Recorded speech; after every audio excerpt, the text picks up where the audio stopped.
Dimanche, ce sera la journée nationale des aidants, 10e édition. Elle se tiendra dans un contexte particulier. En effet, ça a été confirmé cette semaine. Ces personnes qui aident un proche handicapé ou malade auront désormais droit à un congé rémunéré. Elles sont 11 millions, autrement dit un Français sur 6. Le reportage d'Étienne Prigent et Jean-Claude Martin et Philippe Évêque sur leur rôle fondamental et leur quotidien si difficile. Atteint d'une myopathie depuis la naissance, Rudy Choron, 29 ans, passe en moyenne 2 à 3 jours par semaine chez son frère Julien. On peut dire que vous êtes inséparables en quelque sorte. Bah oui, c'est exactement ça, demander aux gens, oui. Tous les deux ont créé un blog de voyage. Régulièrement, ils vont tester l'accessibilité des villes en France, à l'étranger.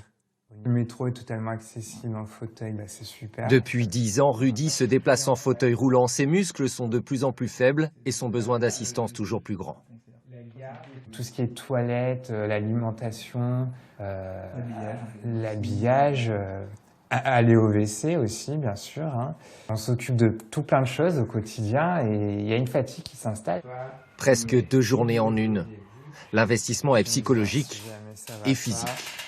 Par exemple, de mon lit pour aller sur mon fauteuil roulant électrique, ça nécessite quand même des manipulations physiques qui peuvent fatiguer les aidants.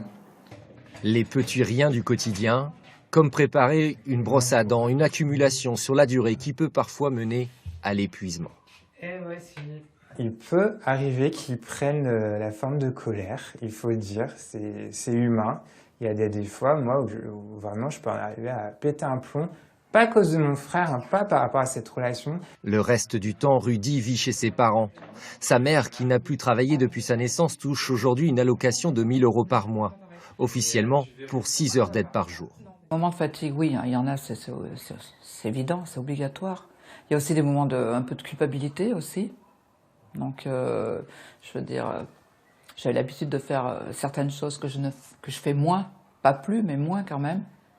Voilà, donc il y a certaines choses qui sont spéciales quand on est aidant.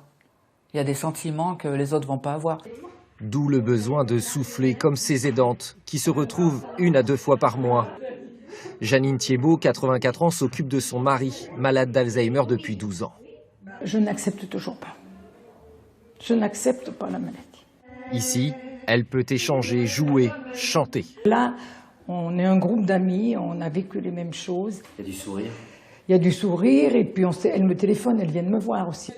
En France, ils sont 11 millions d'aidants familiaux qui, eux aussi, ont de temps en temps besoin d'être aidés.